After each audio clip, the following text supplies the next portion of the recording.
The Zephyrian Third Fleet arrived at Earth's solar system like conquering heroes. Admiral Korath stood on the bridge of his flagship, the Judgment, watching the blue planet grow larger on his screens. His officers celebrated around him already. Planning their victory parade? "Look at this pathetic system," Korath declared. "A few orbital platforms and some mining stations. Where are their mighty defenses? Where are their secret weapons?" Commander Yelanara studied her sensor readings. "Sir, I detect approximately 20 defense platforms around the planet. Their energy signatures are weak.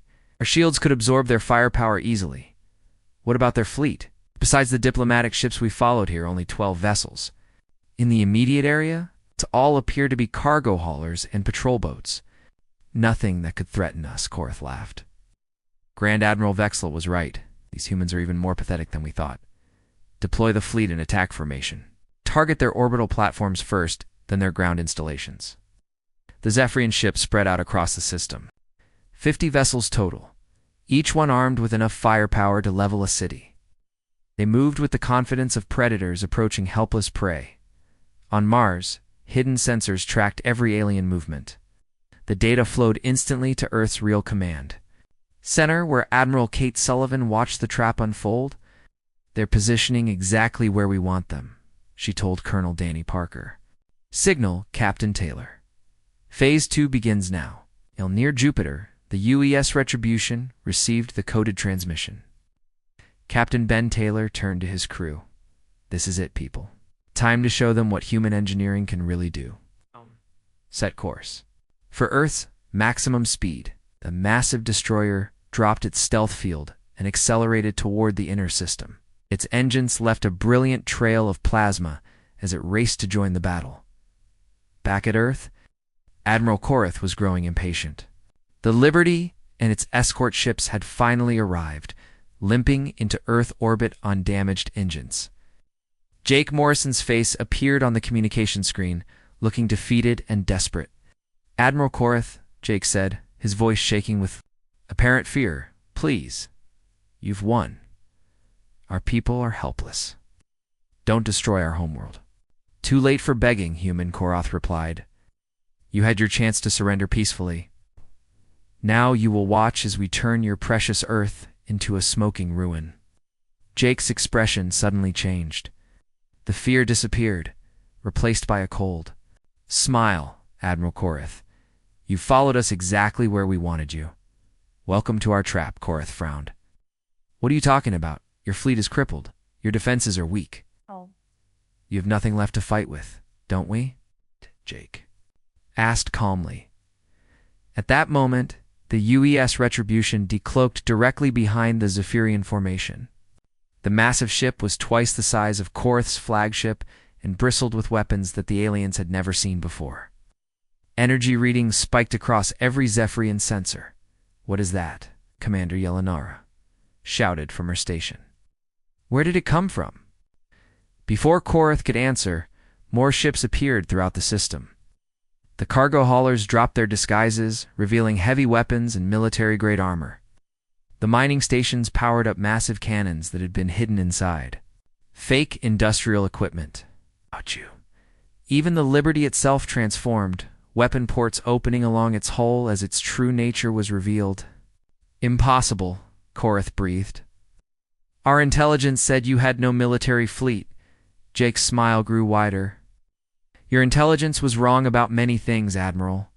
For instance, you assumed our diplomatic fleet represented our military strength. You thought we were primitive and defenseless. Most importantly, you believed your own propaganda about human weakness." Lisa Carter's voice came over the communication channel from her tactical station. "Sir, all Earth defense platforms are online and targeting enemy vessels. The Retribution is in position. All friendly ships report ready for combat." Captain Ben Taylor's voice joined the channel from the Retribution. "Admiral Korath, allow me to introduce myself. I'm Captain Taylor of the United Earths Defense Force. You wanted to see what human military technology looks like? Let me demonstrate." The Retribution's main guns charged with a sound that could be heard across space. Massive plasma cannons emerged from hidden bays along the ship's hull. Each weapon was larger than anything in the Zephyrian arsenal. Korath frantically turned to his weapons officer. Fire everything. Destroy that ship. The Zephyrian fleet opened fire with all weapons. Energy beams and missile salvos streaked toward the Retribution, but the human destroyer's shields absorbed the attacks without even flickering. The alien weapons couldn't penetrate the quantum barrier technology that Earth had developed in secret. Weapons are having no effect, Yelanara reported in panic. Their shields are beyond anything in our database. Captain Taylor's calm voice echoed across all frequencies. Our turn. The Retribution fired a single plasma bolt. The beam cut through space like a sword of light and struck the Zephyrian heavy. Cruiser vengeance. The alien ship's shields collapsed instantly. The blast tore through its hull, disabling engines and weapons in one shot. Around the system, Earth's hidden defense platforms opened fire simultaneously. The weak orbital stations revealed themselves as heavily armed battle fortresses. Plasma cannons and particle beams reached out across space, striking Zephyrian ships with surgical precision. The aliens found themselves surrounded and outgunned. Ships that had seemed like easy targets minutes before were now destroying their fleet. With weapons they couldn't understand or defend against? This is impossible, Korath screamed. How did a primitive species develop such technology? Jake Morrison answered from the Liberty's bridge. We've been preparing for this day for decades, Admiral. While you were conquering defenseless worlds, we were building ships and weapons specifically designed to fight enemies like you. Did you really think Earth would make contact with alien civilizations without having a plan for hostile ones? Another Zephyrian ship, the Destroyer, tried to break away from the battle. The Retribution's secondary guns tracked it effortlessly. Sustained burst from the plasma cannons disabled the fleeing vessel, leaving it drifting helplessly in space. Ryan, Davis broadcast on all frequencies, ensuring that every ship in the system could hear him. This is Earth Defense Command to all Zephyrian vessels. You are surrounded and outgunned. Power down your weapons and prepare to be boarded, or we will destroy you.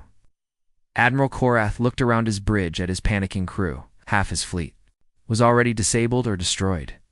The humans had superior technology, better tactics, and complete control of the battlefield. Sir, Commander Yelanara said quietly, "What are your orders?"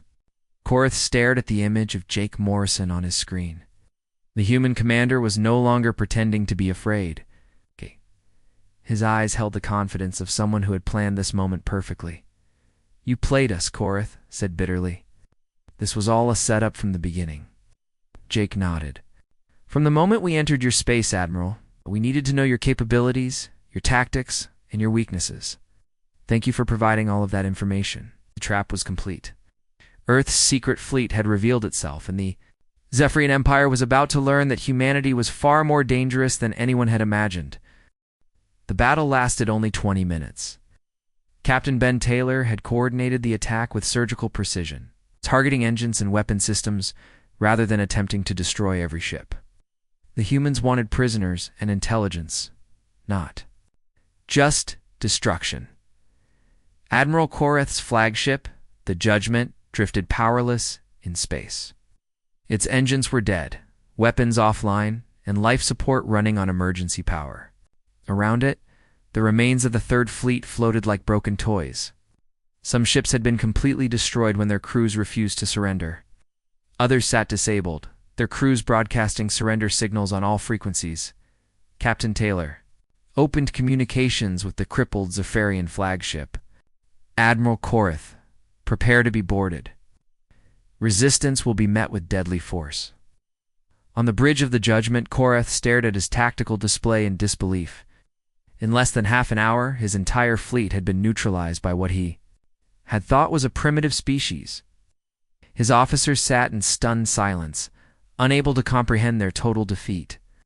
Sir, Commander Yelanara said quietly, what are your orders? Korath closed his eyes. Stand down all weapons. Prepare for boarding. Dayware walked. 20 minutes later, Jake Morrison walked onto the bridge of the Judgment. He was followed by 12 human Marines led by Sergeant Alex Murphy. The Marines carried advanced pulse rifles and war combat armor that made them look like walking tanks. Jake looked around the alien bridge, taking in the defeated faces of the Zephyrian crew. He stopped in front of Admiral Korath, who was sitting slumped in his command chair.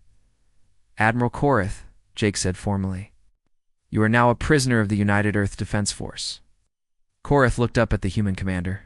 "How?" he asked simply. "Our intelligence reports said your species was primitive. Your technology was supposed to be centuries behind ours." Jake smiled grimly. "Your empire made several critical mistakes. First, you assumed our diplomatic fleet represented our military strength. Those ships were designed to look primitive and helpless. They were bait." He gestured to one of his Marines, who activated a holographic projector. Images of Earth's true military capabilities filled the air above them. Massive shipyards hidden in asteroid belts, underground weapons factories, battle fleets disguised as civilian vessels. "Second mistake," Jake continued. "You thought mockery was a substitute for real intelligence gathering. You were so busy laughing at us that you never bothered to study us properly." Commander Yelenara spoke up from her station. "But how did you develop such advanced technology? Your species only achieved spaceflight recently. It's your third." "Mistake," Jake replied. "You assumed we developed all this after making contact with you. The truth is, we've been preparing for hostile alien contact for over 50 years. Ryan Davis stepped forward from behind the Marines. "Earth's governments have been working together since the 1970s to develop weapons and defenses specifically designed to fight advanced alien civilizations. We studied every piece of crashed alien technology we could find. We built our entire space program around the assumption that someday we would meet enemies like your empire." Admiral Korath laughed bitterly. 50 years of preparation? For a threat that might never come? Human paranoia and ingenuity, Jake said. "Two of our species' greatest strengths. We plan for the worst and hope for the best." Sergeant Murphy moved closer to Korath. "Sir Admiral Sullivan is requesting a status report." Jake nodded and activated his communicator. Admiral Kate Sullivan's face appeared on the small screen. Behind her, the Earth Defense Command Center buzzed with activity. "Jake, excellent work. What's the status of the Zephyrian fleet?" 37 ships disabled and captured, Admiral. 13 destroyed when they refused to surrender. We have approximately 800 prisoners, including Admiral Korath and most of his senior staff. Outstanding. Captain Taylor reports that his pursuit ships are tracking the vessels that escaped. They should reach Zephyrian space in about 2 weeks. Jake turned back to Admiral Korath. "That brings us to the next phase of our plan. Some of your ships were allowed to escape deliberately, or carrying word of your defeat back to your empire." Korath's eyes widened in understanding. "You want them to know what happened here?" "Exactly." Admiral Vexthal. "And the rest of your leadership need to understand that humanity is not the weak species they thought we were. Your empire has 2 choices now: negotiate with us as equals, or face the consequences of continued aggression." Lisa Carter's voice came through Jake's communicator from the Liberty. "Sir, we're receiving communications from other alien civilizations throughout the galaxy. Word of the battle is spreading quickly." Jake smiled. "Could let them all know that. Earth is not to be trifled with." Ryan activated another holographic display showing communications intercepts from across the galaxy. Alien news broadcasts were already reporting the shocking defeat of a Zephyrian fleet by the previously unknown human military. "Your empire isn't the only one watching this," Jake told Korath. "Species that you've conquered are seeing that the mighty Zephyrian empire can be defeated. Pirates and raiders who might have targeted Earth are reconsidering their plans. Your peaceful civilizations are reaching out to open diplomatic channels with us." Admiral Korath slumped further in his chair. "You've destroyed more than my fleet. You've damaged our reputation across the galaxy." "Your empire's reputation was built on bullying weaker species," Jake replied coldly. "Now everyone knows you're not invincible."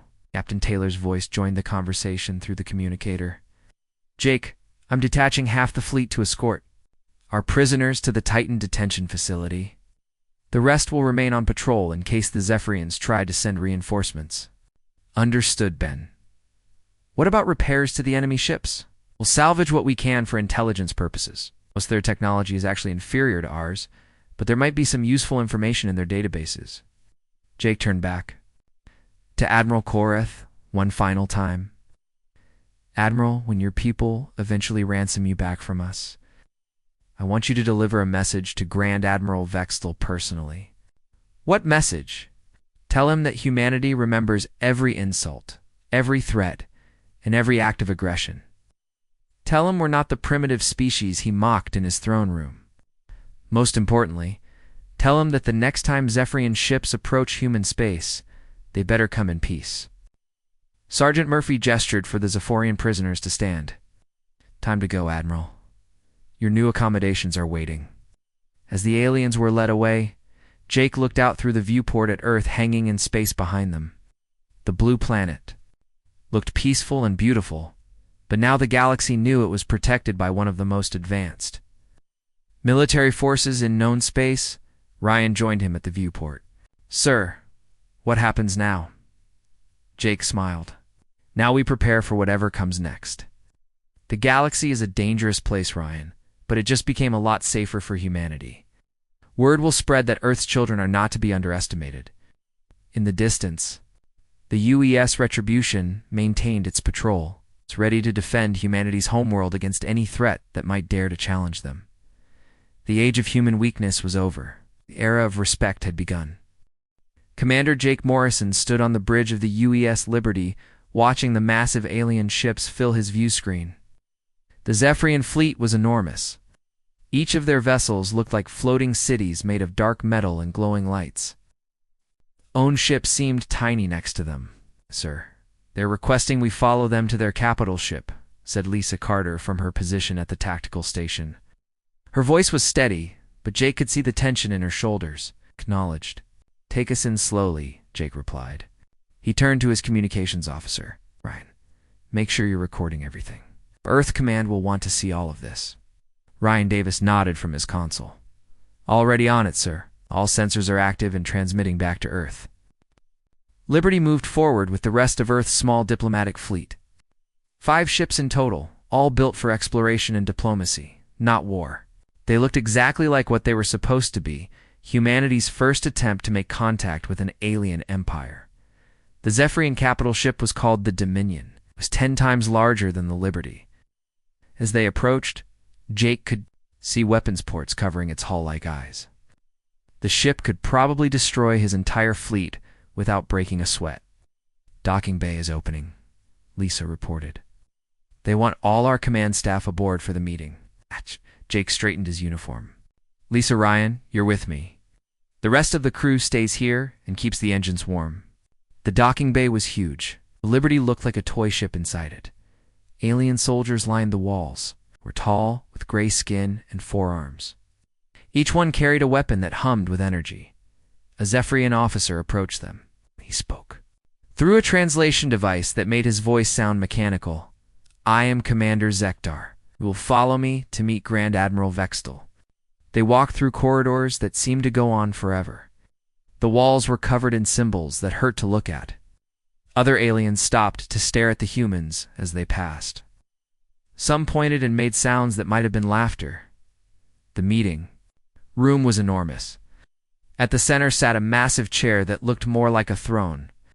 In it was the largest Zephyrian Jake had ever seen. His skin was darker than the others, and he wore armor covered in medals and symbols of rank. So these are the famous humans, Grand Admiral Vexel said. His voice was deep and filled with amusement. I expected something more impressive. Jake stepped forward and gave a formal bow. Grand Admiral, I am Commander Jake Morrison of the United Earth Space Command. We come seeking peaceful relations between our peoples. Vextel laughed. The sound echoed through the chamber like thunder. Around the room, other Zephyrian officers joined in. Peaceful relations? From you? Look at your ships, human. They are made of scrap metal and hope. Our technology may be different, but we believe both our civilizations could benefit from cooperation. Jake replied calmly. Cooperation. Stood up from his throne. He was easily 8 feet tall. What could your primitive species possibly offer the Zephyrian Empire? Your ships barely qualify as spacecraft. Your weapons are laughable. Your shields could not stop a child's toy. More laughter filled the room. Jake noticed Lisa's hand moving slowly toward her sidearm, but he gave her a small shake of his head. Not yet. We offer friendship and knowledge sharing, Jake said. Humanity has always believed that diversity makes us stronger. Friendship? Vextel walked closer to Jake. Listen carefully, little human. The Zephyrian Empire has conquered 3,000 worlds. We have destroyed civilizations that were ancient when your species was still living in caves. You offer us nothing we cannot simply take. The Grand Admiral gestured to a holographic display that appeared in the air. It showed images of burning planets and destroyed fleets. This is what happens to species that resist us. This is what we do to those who think they can negotiate with us as equals. Ryan shifted nervously beside Jake.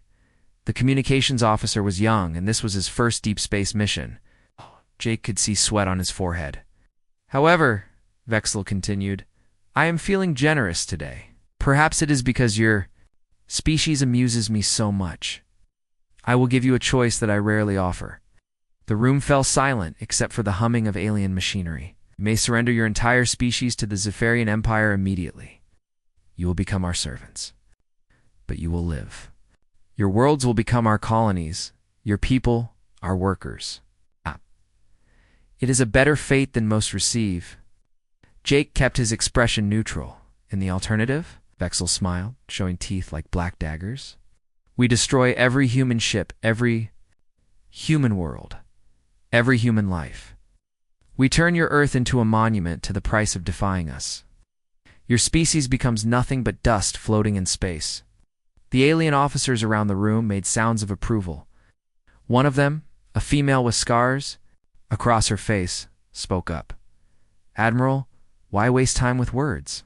Their fleet is pathetic. We could destroy them in minutes. Patience, Commander Yelinara, Vexel said.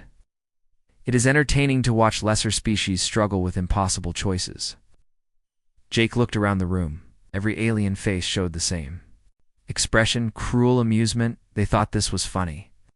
They were enjoying watching humans squirm. You want our answer now? Jake asked. Oh no. Vexel waved a dismissive hand. Take your time. Return to your little ships and discuss it with your leaders. I'll give you exactly 24 of your Earth hours to decide. After that, my third fleet will escort you back to your homeworld to implement whatever choice you make. Jake bowed again. We appreciate your generosity, Grand Admiral. As they walked back to their ship, Jake could hear the aliens laughing behind them. Their comments followed them through the corridors. Did you see how small they are? Their weapons probably shoot metal pellets. This will be easier than the Corvin uprising. I almost feel sorry for them, almost. Once they were back aboard the Liberty, Jake sealed the bridge and activated the privacy screens. Only then did he allow himself to smile. Ryan, did you get all of that? Every word, sir? The universal translator worked perfectly. Good now. Send a coded message to Earth Command. Use the Alpha protocol. Tell them the package delivery is required. Priority 1. Lisa looked confused. Sir? What package? Jake's smile grew wider. The one that's going to show these aliens what human military technology really looks like. Set course for Earth, but take the long route through the outer belt. Make it look like we're scared and trying to avoid pursuit. Are we really going? To let them follow us home? Ryan asked. Oh yes, Jake said. We're going to lead them exactly where we want them. The Zephyrians think they know everything about human capabilities. They're about to learn how wrong they are. As the Liberty pulled away from the Dominion, Jake watched the alien fleet in his rear display. Soon, very soon, that arrogant laughter would turn to screams. Admiral Kate Sullivan sat in the underground command center beneath Washington, D.C. The room was filled with screens showing star maps and ship positions. Red lights flashed on the main display as Jake Morrison's coded message appeared. Package. Delivery required. Priority Alpha. Kate turned to her aide, Colonel Danny Parker. Get me Captain Ben Taylor immediately. Wake up the council. Tell them Operation Sleeping Giant is now active. 15 minutes later, Captain Ben Taylor's face appeared on the secure communication screen. Behind him, Kate could see the bridge of the UES Retribution. Like the Liberty, The ship looked dangerous. Dark metal plating covered every surface. Weapon ports lined the hull like rows of teeth. "Admiral, we received the alert," Ben said. "The Retribution is ready for deployment." Good. Jake is leading them through the outer belt. You know where to position yourself. Remember, Ben, this only works if they think we're completely helpless. Understood? "Admiral, we'll maintain radio silence until the moment comes." Kate ended the transmission and turned to the tactical display. Earth's real defenses were coming online for the first time. Hidden weapon platforms disguised as mining stations powered up their reactors. Battle cruisers that looked like cargo ships began moving into position. The planet's true military strength was finally revealing itself. But only 2 friendly sensors. Meanwhile, in space near the edge of Zephyrian territory, Jake Morrison was putting on the performance of his life. The Liberty's engines were running at reduced power, making the ship look damaged.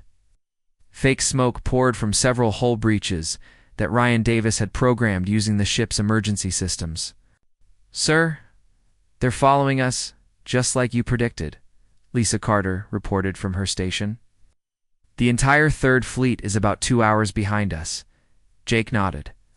"Good, Ryan. Start sending those distress signals. Make sure they can intercept them." Fingers flew over his controls. Soon, fake communications were broadcasting on multiple frequencies. "Earth Command, this is the Liberty. The aliens have refused all diplomatic solutions. They're demanding complete surrender. Our engines are damaged. We need immediate evacuation." Another message followed minutes later. "Earth Defense Force, this is Commander Morrison. Enemy fleet is pursuing us home. We cannot outrun them. Estimate their arrival at Earth in 36 hours. Recommend immediate civilian evacuation." Jake watched his sensor display as the Zephyrian ships followed them. Admiral Koreth's flagship, the Judgment, was leading the pursuit. The alien commander was probably celebrating already, thinking he was chasing broken humans back to their defenseless world. "For incoming transmission from the Judgment," Ryan announced. "Put it through." Admiral Koreth's face appeared on the screen. He was smaller than Vextal, but twice as cruel. His eyes glowed with excitement. "Human Commander, your pathetic attempt to flee amuses me. My sensors show your engines failing. Perhaps you would like to surrender now and save yourself the embarrassment of being destroyed?" Jake made his voice sound desperate and afraid. "Admiral Koreth, please. We're just trying to get home. We never wanted war with your empire." War Koreth laughed. "This is not war. This is extermination. When we reach your Earth, I will personally oversee the destruction of every human city. Your species will serve as an example to others who might resist us." But Grand Admiral Vextal gave us 24 hours to consider surrender. "Vextal is too generous. I see no reason to wait. Your fleet is crippled. Your homeworld is defenseless. Why delay the inevitable?" Jake allowed real anger to creep into his voice. "You're making a mistake, Koreth. Well, the only mistake was made by your species when you thought you could negotiate with the Zephyrian Empire." The transmission ended. Lisa looked at Jake with concern. "Sir, he's not sticking to the plan. What if he attacks us before we reach Earth?" "He won't," Jake said confidently.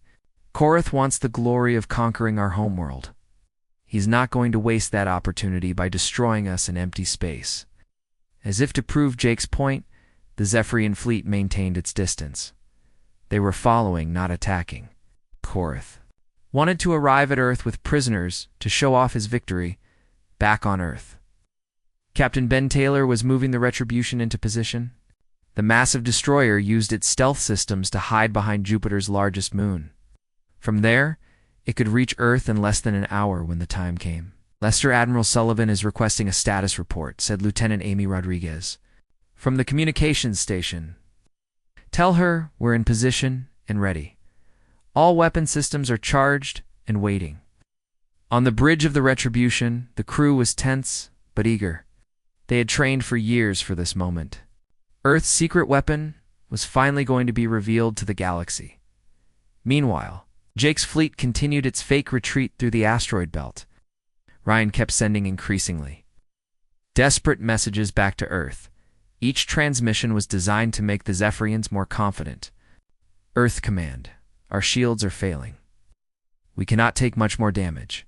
Emergency services, prepare for massive casualties. The alien fleet has weapons we cannot defend against. All military units, recommend immediate surrender to prevent total destruction of human civilization. Admiral Korath intercepted every message. Each one made him more certain of easy victory. His officers shared his confidence, already planning how they would divide up Earth's resources after the conquest. Admiral, his tactical officer, reported, the human ships are falling further behind. Their engines appear to be completely failing. Excellent. Increase speed. I want to reach their homeworld before they do. Let them arrive to find their planet already under our control. Korath had made a critical error. In his eagerness to claim victory, he was pushing his fleet harder than necessary. His ships were burning extra fuel and straining their engines. When the real battle came, they would not be at full strength. Jake smiled as he watched the Zephyrian fleet accelerating past him. Perfect. Ryan, send one more message. Tell Earth Command that the enemy fleet will arrive 6 hours ahead of us. Won't that make them more prepared for us? No, Ryan. It will make them overconfident. They think they're racing to attack a defenseless planet. They have no idea they're flying into the most sophisticated trap in human history. Lisa checked her tactical display. Sir Earth's defense platforms are showing green status on our secure channels. And the retribution. In position and ready. Jake leaned back in his command chair. Phase 1 of the operation was complete. The Zephyrians had taken the bait and were racing toward Earth exactly as planned. Soon, Admiral Korath would discover that humans were much more dangerous than they appeared. Set course for Earth, best possible speed, Jake ordered. It's time to go home and show our guests what human hospitality really looks like.